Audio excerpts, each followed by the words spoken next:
আমরা রাস্তায় নেমেছিল আমাদের প্রিয় মা বোনেরা, নারীরা, রাস্তায় নেমেছিল শ্রমিক, কৃষক, সর্বস্তরের ভাইয়েরা এবং সকল মেহনতি মানুষেরা।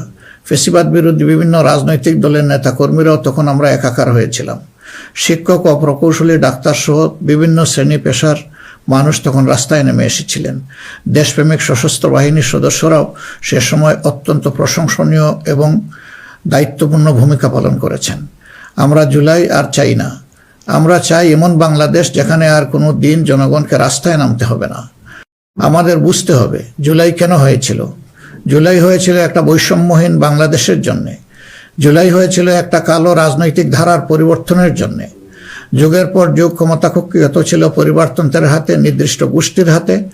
সেখান থেকে মুক্তির জন্য বিশেষ করে 2009 সাল থেকে জাতির উপর এমন এক শাসক গোষ্ঠী চেপে বসে যারা মানবাধিকার, ভোটাধিকার সহ সকল গণতান্ত্রিক অধিকার কেড়ে নেয় এবং গণতান্ত্রিক প্রতিষ্ঠানগুলোকে ধ্বংস করে ফেলে। গুম, বিচার বহির্ভূত হত্যা, আয়নাগর প্রতিষ্ঠার মাধ্যমে জনগণের উপর নিপীড়ন চালায়। 2014, 18 ও 24-এর পরপর 3টি জাতীয় নির্বাচনের নামে তামাশার মাধ্যমে আমাদের ভোটের অধিকার হরণ করা হয়। এইসব নিপীড়ন এবং অধিকার ফিরে পাওয়ার জন্যই এসেছিল রক্তাক্ত জুলাই। আমাদের তরুণরা এখন একটা নতুন দেশ দেখতে চায়, যে দেশকে তারা গর্ব করে বলতে পারবে নতুন বাংলাদেশ, এটি আমার দেশ 2.0। এক কথায় যদি বলি, দেশের মানুষ পরিবর্তন চায়, কিন্তু একটি মহল পরিবর্তনের বিরোধী। কারণ পরিবর্তন হলেই তাদের অপকর্মের পথ বন্ধ হবে, মানুষের অধিকার কেড়ে নেওয়ার সুযোগ থাকবে না। এই সংস্কৃতি বদলানোর সাহস সবার থাকে না। ক্ষমতাবানদের বিরুদ্ধে রুখে দাঁড়ানোর হিম্মত সবার হয় না। এই হিম্মত দেখিয়েছে আবরার ফাহাদ, আবু সাইদ মুগ্ধ, উসমান হাদি এবং তাদের সহযোদ্ধারা। তাদের রক্তের শপথ নিয়ে নতুন প্রজন্মের লক্ষ লক্ষ সাহসী সন্তান আজ এই পরিবর্তনের জন্য প্রস্তুত। এই দেশ আমাদের সময়ের এই সাহসী সন্তানদের হাতেই তুলে দিতে চাই। কারণ বাংলাদেশের ভবিষ্যৎ এই তরুণরাই রচনা করবে। এই তরুণরা পরিশ্রমী, তরুণরা সাহসী, তারা মেধাবী। এই তরুণরাই পরিবর্তনকে ভালোবাসে। তরুণরা নতুনকে আলিঙ্গন করে, সত্য বলতে দ্বিধাবোধ করে না, প্রযুক্তি বুঝে এবং সামনে এগিয়ে নিয়ে যেতে জানে। তারাই পারবে নতুন বাংলাদেশ গড়ে দিতে। আমরা তোমাদের হাত ধরতে চাই। জুলাইয়ের মতো কাঁধে কাঁধ মিলিয়ে দেশ গড়ার কাজে সঙ্গী হতে চাই। প্রচলিত ধারা বদলাতে চাই। দেশটা বিভেদ এবং বিভাজনের রাজনীতি থেকে মুক্ত করতে চাই। মানুষের জীবনে শান্তি ফিরে আসুক, এটি আমাদের প্রয়াস, এই আমাদের চাওয়া। সবাইকে নিয়ে ঐক্যের বাংলাদেশ গড়তে চাই। এমন বাংলাদেশ যেখানে কেবল পারিবারিক পরিচয়ে কেউ দেশের চালকের আসনে বসতে পারবে না। এমন বাংলাদেশ যেখানে রাষ্ট্র হবে সবার, সরকার হবে জনগণের। প্রিয় দেশবাসী, জনগণ চায় একটু নিরাপত্তা, সুশাসন আর ইনসাফ। তাই আগামীর বাংলাদেশকে এসব অঙ্গীকার এবং মূল্যবোধের আলোকে সাজাতে চাই। রাষ্ট্রের মৌলিক কিছু সংস্কারের লক্ষ্যে জুলাই বিপ্লব পরবর্তী সরকার কিছু পদক্ষেপ গ্রহণ করেছিল, কিন্তু তা সম্পূর্ণ বাস্তবায়িত হয়নি। এই বাস্তবায়ন সম্ভব হবে আগামীতে যে গণভোট, সেই গণভোটে আমরা যদি আমাদের মূল্যবান ভোট দিয়ে হা বলি, তাহলে সংস্কার প্রক্রিয়া তার পূর্ণতা পাবে ইনশাআল্লাহ। আমরা এই জন্যই জনগণকে বলবো যে গণভোটে হা বলুন এবং সংস্কারতে আলিঙ্গন করুন। আমাদের সন্তানদের স্বপ্ন পূরণে আপনিও গুরুত্বপূর্ণ অংশীদার হন। নতুন বাংলাদেশের আকাঙ্ক্ষার আলোকে আমাদের পরিকল্পনা, কর্মসূচি, অঙ্গীকার আপনাদের নিকট স্পষ্ট করার চেষ্টা করেছি।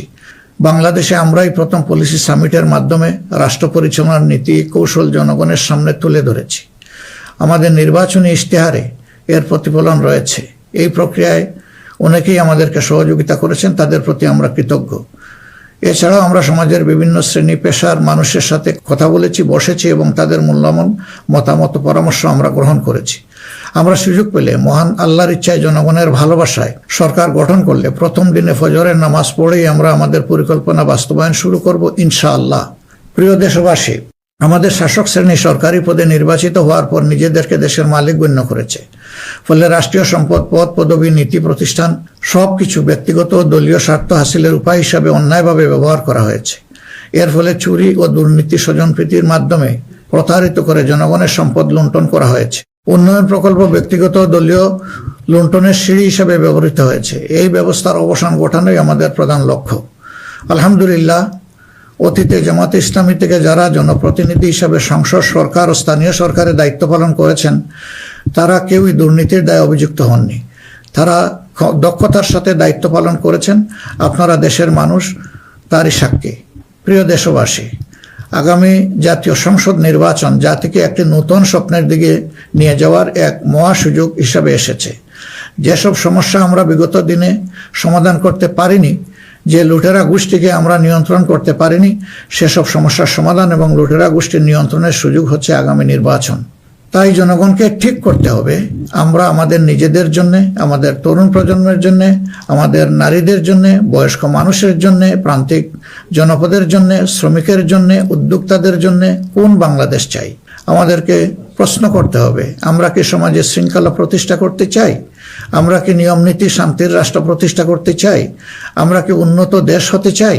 আমরা কি শোষণ, জুলুম, দুর্নীতি, চাঁদাবাজ মুক্ত রাষ্ট্র চাই? আমাদেরকে ভাবতে হবে, আমরা কি রাষ্ট্রীয় প্রতিষ্ঠানকে জবাবদিহিতার আওতায় আনতে চাই? যোগ্যতা ও সততাকে সরকারি পদের জন্য মৌলিক শর্ত করতে চাই? আমরা কি আমাদের জাতীয় সক্ষমতা ও সৃজনশীলতা বৃদ্ধি করতে চাই?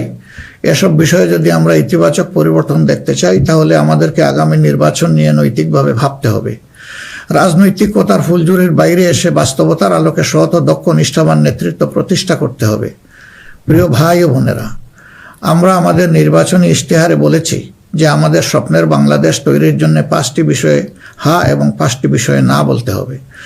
সততা, ঐক্য, ইনসাফ, দক্ষতা ও কর্মসংস্থানকে আমরা হা বলতে বলেছি, কারণ এসব মৌলিক শর্ত ছাড়া বৈষম্যহীন, উন্নত, নৈতিক, মানসম্পন্ন বাংলাদেশ প্রতিষ্ঠা সম্ভব নয়। পাশাপাশি দুর্নীতি, ফ্যাসিবাদ, আধিপত্যবাদ, বেকারত্ব, চাঁদাবাজিকে স্পষ্ট না করতে বলেছি। প্রিয় দেশবাসী, বাংলাদেশ আয়তনে ছোট্ট কিন্তু জনসংখ্যার দিক থেকে একটি বড় দেশ। এই জনসংখ্যাকে অনেকে সমস্যা হিসেবে বিবেচনা করলেও আমরা মনে করি এটি আল্লাহর নিয়ামত এবং এক বড় সম্পদ। তাই আমাদের জনসংখ্যাকে জনশক্তিতে রূপান্তর করতে হলে নীতি এবং নৈতিকতা ভিত্তিক রাজনীতির বিকল্প নেই। সমাজে নীতি, নৈতিকতা, শৃঙ্খলা, জবাবদিহিতা প্রতিষ্ঠা করা ছাড়া কোনো জাতি এগোতে পারেনি, আমাদের পক্ষে অসম্ভব না। যে সমাজে নারীর মর্যাদা রক্ষা করতে পারে না, সেই সমাজ কখনো সমৃদ্ধ হতে পারে না। আমরা ক্ষমতায় এলে নারীরা কেবল ঘরের ভেতরে নয়, সমাজের মূলধারার নেতৃত্বে থাকবেন সগৌরবে। কর্পোরেট জগৎ থেকে রাজনীতি সবখানে তাদের মেধার মূল্যায়ন হবে কোনো বৈষম্য ছাড়াই। আমরা এমন এক দেশ গড়ার প্রতিশ্রুতি দিচ্ছি যেখানে কোনো মা, বোনকে, মেয়েকে নিরাপত্তাহীনতায় ভুগতে হবে না। আপনাদের অধিকার রক্ষার লড়াইয়ে আমাদের সঙ্গে হন। একটি উন্নত ও আধুনিক দেশ গড়ার কারিগর হিসাবে আমাদের নির্বাচিত করুন। প্রিয় দেশবাসী, আমরা মনে করি সমাজে ন্যায় বিচার ও ইনসাফ প্রতিষ্ঠা করতে হলে সকলকে মর্যাদা দিতে হবে এবং সকলের মানবাধিকার সুরক্ষা করতে হবে। সকল পরিচয় নির্বিশেষে আমরা অঙ্গীকার ব্যক্ত করছি যে একটি মানবিক উন্নত দেশ গড়ার জন্য দলমত নির্বিশেষে সকলের মান, ইজ্জত, অধিকারের সুরক্ষা দিব ইনশাআল্লাহ। এই বাংলাদেশ মুসলমান, হিন্দু, বৌদ্ধ, খ্রিস্টান সবার। কেউ ভয়ের সংস্কৃতির মধ্যে বাস করবে না। যদি কেউ ধর্মীয় পরিচয়ের ভিত্তিতে আঘাত করার চেষ্টা করে, আমরা অতীতের মতো ভবিষ্যতেও তা প্রতিরোধ করব। প্রিয় দেশবাসী, আমাদের প্রত্যাশার বাংলাদেশ গড়তে হলে 3টি জায়গায় আমাদেরকে বিশেষ গুরুত্ব দিতে হবে। একটি হচ্ছে শিক্ষায় সংস্কার। শিক্ষা হতে হবে নৈতিকতা ভিত্তিক এবং সেটা হতে হবে টেক বেসড। এখনকার দুনিয়া সারাই প্রযুক্তি ভিত্তিক শিক্ষার উপর নির্ভরশীল। আমরা সেই শিক্ষা থেকে বঞ্চিত। আমাদের সন্তানদের হাতকে আমরা দক্ষ কারিগরের হাত হিসেবে গড়ে তুলতে চাই এবং তাদের হাতে হাতে আমরা কাজ দিতে চাই। আমরা কোনো বেকার ভাতা তাদেরকে তুলে দিতে চাই না। দ্বিতীয় জায়গাটা হচ্ছে বিচারাঙ্গন। ন্যায় বিচার সমাজে প্রতিষ্ঠা হলেই কেবল আমরা আমাদের প্রত্যাশার বাংলাদেশ গড়তে পারবো। অন্যথায় দুঃশাসন এবং দুর্নীতির কণ্ঠ রোধ করা মোটেই সম্ভব হবে না। অতএব বিচার বিভাগকে আমূল ঢেলে সাজাতে হবে। সেখানে অবশ্যই সৎ, দক্ষ এবং কমিটেড যে সমস্ত লোকেরা আছেন তাদেরকেই বিচারের আসনে বসাতে হবে। তৃতীয় জায়গাটা হচ্ছে আমাদের অর্থনীতি। এই ভঙ্গুর অর্থনীতি নিয়ে দেশকে আগানো সম্ভব নয়। সুতরাং অর্থনীতিতে ব্যাপক সংস্কার সাধন করতে হবে। বিশেষ করে ব্যাংকিং সেক্টর এবং অপ্রাতিষ্ঠানিক যে সমস্ত খাত রয়েছে সেই জায়গাগুলোতেও আমাদেরকে প্রাতিষ্ঠানিক ও অপ্রাতিষ্ঠানিক খাতে আমাদেরকে হাত দিতে হবে। আমাদের ব্যবসাকে করতে হবে বিনিয়োগ বান্ধব। বিনিয়োগ বান্ধব হলেই দেশে কর্মসংস্থান তৈরি হবে এবং আমাদের বেকারত্ব দূর হবে। এই 3টা জায়গায় আমাদের গুরুত্ব দেওয়া ছাড়া কোনো উপায় নেই। আমরা আশা করব দেশবাসী আমাদেরকে তাদের মূল্যবান ভোটের আমানত সমঝে দিয়ে আমাদের দেশকে প্রত্যাশার আলোকে গড়ে তোলার ক্ষেত্রে আমাদেরকে সহযোগিতা করবেন। সম্মানিত উলামায়ে কেরাম, একাধিক ধর্মের এ দেশ মুসলমানগণ সংখ্যাগরিষ্ঠ। তাই মুসলমান হিসাবে এটি আমাদের দায়িত্ব যে সমাজে ন্যায় বিচার, ইনসাফ প্রতিষ্ঠা করা এবং সকলকে সুরক্ষা দেওয়া। এগুলো ইসলামের শাশ্বত আদর্শ। সকল মানুষের মৌলিক অধিকার নিশ্চিত করা আমাদের কর্তব্য। আল্লাহ তাআলা স্পষ্টত বলেছেন, ইন্নাল্লাহা ইয়া'মুরুকুম বিল আদলি ওয়াল ইহসান ওয়া ইতা'i যিল কুরবা ওয়া ইয়ানহা আনিল ফাহশাই ওয়াল মুনকারি ওয়াল বাগয়। আমাদেরকে স্পষ্টভাবে আল্লাহ এই নির্দেশ দিয়েছেন। এ দায়িত্ব আমরা সকলে মিলেই পালন করব। তাবলিগি জামাত সহ ধর্মীয় মহলের ভাইদের প্রতি আমাদের আহ্বান, আপনারা দিনের জন্য যে মেহনত করছেন, দেশ গড়ার কাজেও আপনারা আমাদের সাথে গুরুত্বপূর্ণ ভূমিকা রাখবেন বলেও আমরা গভীরভাবে বিশ্বাস করি।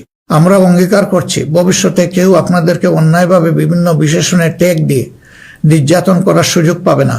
বিচার বহির্ভূতভাবে আপনাদেরকে আর হত্যা করার দুঃসাহস কেউ দেখাবে না। আমরা জানি অতীতে আপনাদের কোনো মানবাধিকার ছিল না। এ অবস্থার পরিবর্তন ঘটানো হবে নতুন বাংলাদেশের অন্যতম প্রধান লক্ষ্য। জাতীয় নীতি পদ্ধতিতে আপনাদের আনুষ্ঠানিক অবদান ও ভূমিকাকে জোরদার করা হবে। আন্তর্জাতিক মহল যারা আমাদের পরীক্ষিত পরিচিত বন্ধু, তাদের সাথে আমাদের সম্পর্ক হবে সমমর্যাদা এবং সমতার ভিত্তিতে। আমরা অন্যের ভৌগোলিক অখণ্ডতাকে সম্মান করি এবং শ্রদ্ধা করি, তেমনি সকল দেশের সাথে বন্ধুত্ব প্রতিষ্ঠাকে অগ্রাধিকার দিব। তবে আমাদের জাতীয় স্বার্থ মর্যাদা, জাতীয় উন্নয়ন অগ্রাধিকার আন্তর্জাতিক সম্পর্ক নির্মাণে প্রধান ভূমিকা রাখবে। বৈশ্বিক উন্নয়ন চ্যালেঞ্জ সমূহ, বিশেষত জলবায়ু পরিবর্তন নিরসনে আমরা সাধ্যমতো ব্যবস্থা গ্রহণ করব এবং তা হবে স্বচ্ছতার ভিত্তিতে পরিচালিত। নিপীড়নের শিকার হয়ে আশ্রয় নেওয়া রোহিঙ্গা জনগোষ্ঠীকে তাদের নিজ দেশে নিরাপদ এবং সম্মানজনক প্রত্যাবর্তনের জন্য সব ধরনের কূটনৈতিক তৎপরতা জোরদার করা হবে ইনশাআল্লাহ। প্রবাসী ভাই ও বোনেরা, জন্মভূমি থেকে 1000 মাইল দূরে অবস্থান করেও জুলাইয়ের অভ্যুত্থানে আপনারা গুরুত্বপূর্ণ ভূমিকা রেখেছেন। জেল জুলুমের শিকার হয়েছেন, ত্যাগ স্বীকার করেছেন। ইতিমধ্যে আপনারা আপনাদের ভোটাধিকার প্রয়োগ করে নতুন বাংলাদেশে নিজেদের অধিকার প্রতিষ্ঠার পথে ইতিহাস রচনা করেছেন। আমি এতে আনন্দিত। আগামী দিনে দেশ গড়ার এই অভিযাত্রায় আপনাদের সক্রিয় অংশগ্রহণ ছাড়া আমাদের নতুন বাংলাদেশের স্বপ্ন অপূর্ণই থেকে যাবে। আমরা চাই প্রবাসীদের অধিকার এবং মর্যাদা রাষ্ট্রীয়ভাবে নিশ্চিত করতে। সে লক্ষ্যেই প্রবাসীদের জন্য ভলান্টিয়ার প্রতিনিধি নির্বাচন করা হবে, যারা প্রবাসীদের বিভিন্ন সুযোগ সুবিধা, সেবা এবং সমস্যার বিষয়ে দূতাবাস বা হাইকমিশনের সাথে সরাসরি সমন্বয় করে প্রবাসীদের স্বার্থে উপদেষ্টা ও প্রতিনিধি হিসাবে কাজ করবে। তাছাড়াও বাংলাদেশের বাইরে যেখানে যেখানে সমস্যা রয়েছে, যেমন ইংল্যান্ডে ম্যানচেস্টার ফ্লাইট বন্ধ করে রাখা হয়েছে, আমরা কথা দিচ্ছি আর কোনো ফ্লাইট বন্ধ হবে না, বরঞ্চ পূর্বের চালু ফ্লাইটগুলো আমরা আবার ফিরিয়ে নিয়ে আসব। নিউ ইয়র্কে নতুন করে বাংলাদেশ ফ্লাইট ইনশাল্লাহ চালু হবে। এরকম দুনিয়ার যে যে জায়গায় এই ফ্লাইটগুলো চালু হওয়া দরকার তা আমরা নিশ্চিত করার ব্যাপারে বদ্ধপরিকর। দেশ আর পিছনের দিকে যাবে না, দেশ এগিয়ে যাবে সামনের দিকে ইনশাআল্লাহ। প্রবাসী ভাইয়েরা যখন বিদেশে মৃত্যুবরণ করেন তখন অত্যন্ত অসহায় অবস্থা, তাদের লাশ উপেক্ষিত হয়। আমরা কথা দিচ্ছি, যারা আমাদের রিমিটেন্স যোদ্ধা তারা আমাদের গর্বের ধন। কেউ যদি আল্লাহর ইচ্ছায় বিদেশে ইন্তেকাল করেন, আমরা অত্যন্ত সম্মানের সাথে আমাদের কাঁধে করে তাদের লাশ দেশে বয়ে নিয়ে আসবো ইনশাআল্লাহ। আমাদের প্রবাসীরাও জাতীয় সংসদে আনুপাতিক হারে ইনশাআল্লাহ তাদের প্রতিনিধিত্ব আমরা নিশ্চিত করার পক্ষে। প্রবাসীদের সঙ্গত সমস্ত বিষয়গুলো আমরা গুরুত্বের সাথে বিবেচনায় নিয়ে দেশে যাতে কোনোভাবে তারা নিপীড়নের শিকার না হন তা আমরা নিশ্চিত করব ইনশাল্লাহ। প্রিয় দেশবাসী, নির্বাচনী প্রচারণা শুরু হওয়ার পর থেকে দেশের বিভিন্ন প্রান্তে আমরা গিয়েছি। আপনারা আমাদের সভা সমাবেশে যোগ দিয়েছেন, আমাদের কথা শুনেছেন। আপনাদের ভালোবাসা, অংশগ্রহণ ও সহযোগিতায় আমরা অভিভূত, আমরা মুগ্ধ। আমরা আপনাদের প্রতি চিরকৃতজ্ঞ। আমাদের নির্বাচনী প্রচারণা বা অন্যান্য কার্যক্রমে কেউ কষ্ট পেয়ে থাকলে আপনাদের কাছে আমরা ক্ষমা প্রার্থী। আগামী নির্বাচন সুষ্ঠুভাবে আয়োজন করা সকল রাজনৈতিক দলের নৈতিক দায়িত্ব। তাই আমাদের আহ্বান হবে নির্বাচনী আচার আচরণ বিধিগুলোকে সম্মান জানানো এবং প্রতিদ্বন্দ্বী রাজনৈতিক দলের বৈধ অধিকারকে সম্মান করা। সুষ্ঠু নির্বাচন আয়োজনের মাধ্যমে রাজনৈতিক স্থিতিশীলতা নিশ্চিত করা হবে আমাদের রাজনৈতিক অঙ্গীকার। প্রশাসন ও আইন শৃঙ্খলা রক্ষাকারী বাহিনীর সদস্যরা নিরাপত্তার দায়িত্ব তারা পালন করেছেন অত্যন্ত নিষ্ঠার সাথে। আমাদের সাংবাদিক ভাই এবং বোনেরা অনেক কষ্ট করে আমাদের বিভিন্ন অনুষ্ঠান কভার করেছেন। আপনাদের প্রতি গভীরভাবে আমরা কৃতজ্ঞ। আপনাদের ঋণ শোধ করতে পারবো না, আপনারা ভালো থাকবেন। আমাদের দলের বিভিন্ন পর্যায়ে নেতাকর্মী, শুভাকাঙ্ক্ষী এবং নির্বাচনী জোটের নেতৃবৃন্দ কর্মীগণ নিরলস পরিশ্রম করে যাচ্ছেন, আর্থিক ত্যাগ করেছেন। শেরপুরে আমার ভাই রেজাউল করিম প্রতিপক্ষের নির্মম আঘাতে শাহাদত বরণ করেছেন। আল্লাহ রাব্বুল আলামিন তার এই ত্যাগকে কবুল করুন এবং তাকে শহীদ হিসাবে কবুল করুন। আমাদের ভাই জনাব মোহাম্মদ নুরুজ্জামান বাদল, যিনি শেরপুর 3 আসনের প্রার্থী ছিলেন, তিনি ইন্তেকাল করেছেন। আল্লাহ তাকে উত্তম পুরস্কার দিন এবং জান্নাত নসিব করুন। প্রিয় দেশবাসী, আমরা আন্তরিকভাবে বিশ্বাস করি যে রাষ্ট্রীয় দায়িত্ব হচ্ছে আমানত। রাষ্ট্রীয় দায়িত্ব কোনো উপভোগের বিষয় নয়। সর্বাবস্থায় আমরা স্মরণে রাখব আমরা প্রত্যেকে দায়িত্বশীল এবং আমাদের দায়িত্বের ব্যাপারে জিজ্ঞাসাবাদ করা হবে। আমরা হযরতে ওমরের সেই বিখ্যাত উক্তি ও দায়িত্বশীলতা মনে রাখবো যে ফুরাত তীরে একটি কুকুর না খেয়ে যদি মরে তাহলে তার জন্যও তাকে জবাবদিহি করতে হবে। আল্লাহর নির্দেশ অনুসারে আমরা ন্যায় বিচার প্রতিষ্ঠায় অঙ্গীকারবদ্ধ থাকবো ইনশাআল্লাহ। আশা করি আপনারা আমাদের অঙ্গীকার ও স্বপ্নকে বিশ্বাস করে জাতীয় সংসদ নির্বাচনে আমাদের প্রতি সমর্থন জানাবেন। আগামী 12 ফেব্রুয়ারি তারিখে জামাতে ইসলামের প্রার্থীদেরকে দাঁড়িপাল্লা মার্কায় এবং যেসব অঞ্চলে 11 দলীয় অপর প্রার্থী রয়েছেন তাদেরকে আপনারা আপনাদের এলাকায় ইনশাআল্লাহ মূল্যবান ভোট দিয়ে নির্বাচিত করবেন। এই আকুল আবেদন আপনাদের সকলের প্রতি রাখলাম। আল্লাহ পরিবর্তনের এক মহা সুযোগ আমাদেরকে এনে দিয়েছেন। আসুন সেটা কাজে লাগাই। বিগত দিনের রাজনীতি পরিহার করি, একটি নতুন বাংলাদেশ তৈরি করি যেখানে সবাই মান ইজ্জত ও মর্যাদা নিয়ে বাস করবে। আমরা আমাদের তরুণ সমাজকে সমাজের ককপিটে বসিয়ে দিতে চাই। বাংলাদেশ নামের উড়োজাহাজটি তারাই চালাবে, তারাই হবে ক্যাপ্টেন, তারাই হবে এটার পাইলট। আমরা গিয়ে বসবো প্যাসেঞ্জার সিটে। হে তরুণরা, তোমরা তৈরি হয়ে যাও। এই দেশ তোমাদের জন্যে, এই দেশ তোমাদের হাতেই